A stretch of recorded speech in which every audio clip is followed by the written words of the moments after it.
Découvrez un extrait exclusif de ce livre audio et profitez d'un essai gratuit sur Audible via le lien dans la description. Intéressant pour son blog.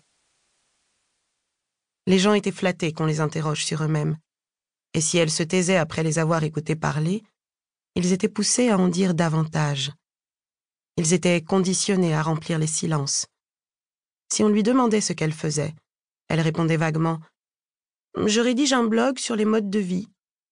Car dire « J'ai écrit un blog anonyme intitulé Raceteenth » ou « Observations diverses sur les Noirs américains, ceux qu'on appelait jadis les nègres, par une Noire non américaine » les aurait mis mal à l'aise. Elle l'avait dit parfois, cependant.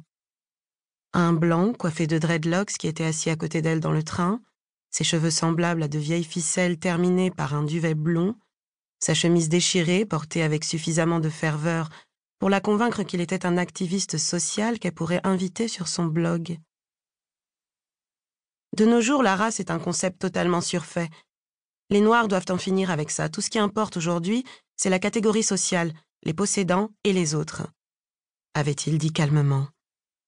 Et elle l'avait utilisé comme accroche d'un post intitulé « Non, tous les Américains blancs qui portent des dreadlocks n'ont pas le moral à zéro ». Puis il y eut le type de l'Ohio qui était coincé contre elle dans un avion. Un cadre moyen. Elle en était sûre vu son costume droit et son col dont la couleur tranchait avec celle de sa chemise. Il voulait savoir ce qu'elle entendait par blog sur les modes de vie. Et elle le lui avait expliqué, s'attendant à le voir se fermer ou mettre fin à la conversation par une phrase vaguement dissuasive comme « La seule race qui compte est la race humaine ». Mais il avait dit « Avez-vous jamais écrit sur l'adoption ? Personne ne veut de bébé noir dans ce pays. Et je ne parle pas de bébé métis, je veux dire noir. Même les familles noires n'en veulent pas. » Il lui avait raconté que sa femme et lui avaient adopté un enfant noir et que leurs voisins les regardaient comme s'ils avaient choisi de devenir les martyrs d'une cause discutable. L'article de son blog le concernant « Les cadres moyens blancs mal habillés de l'Ohio ne sont pas toujours ce que vous pensez » était celui qui avait reçu le plus de commentaires ce mois-là. Elle se demandait s'il l'avait lu. Elle espérait que oui. Souvent, assise dans un café, un aéroport ou une gare, elle observait les étrangers, imaginait leurs existences, se demandant lesquels avaient lu son blog. Aujourd'hui, son ex-blog. Elle avait écrit son dernier post quelques jours auparavant, et il avait jusqu'à présent donné lieu à 274 commentaires. Tous ses lecteurs, plus nombreux de mois en mois, qui échangeaient leurs posts, qui en savaient beaucoup plus qu'elle, ces lecteurs-là l'avaient toujours effrayée et ravie. Safik Derrida, une des contributrices les plus fréquentes, avait écrit « Je suis un peu surprise de prendre tout cela aussi personnellement.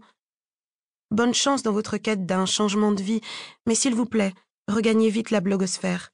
Vous avez utilisé votre voix impertinente, insistante, drôle et sagace pour créer un espace de véritable échange sur un sujet important. » Des lecteurs comme Safik Derrida, qui dévidaient des statistiques et utilisaient des mots comme « chosifié » dans leurs commentaires, agaçaient Ifemelou, la poussant à se montrer arrogante et à se mettre en valeur, si bien qu'elle avait fini peu à peu par se comparer à un vautour dépouillant les histoires des autres pour y trouver quelque chose à utiliser, établissant parfois de fragiles rapports à la race, auxquels il lui arrivait de ne pas croire elle-même.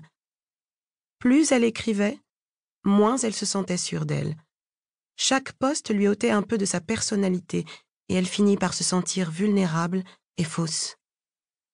L'homme à la glace s'assit à côté d'elle dans le train et, pour décourager la conversation, elle garda les yeux fixés sur une tache marron près de ses pieds, une éclaboussure de café, jusqu'à leur arrivée à Trenton. Le quai était bondé de noirs, généralement gros, court vêtus. Elle s'étonna à nouveau que tout soit si différent après un trajet en train de quelques minutes. Au cours de sa première année en Amérique, quand elle prenait le New Jersey Transit jusqu'à Penn Station, puis le métro pour rendre visite à Tante Uju à Flatlands, elle avait été frappée par la minceur des Blancs qui descendaient aux stations de Manhattan, alors que plus le train s'enfonçait dans Brooklyn, plus les passagers restants étaient noirs et gros. Mais à l'époque, elle ne les qualifiait pas de gros.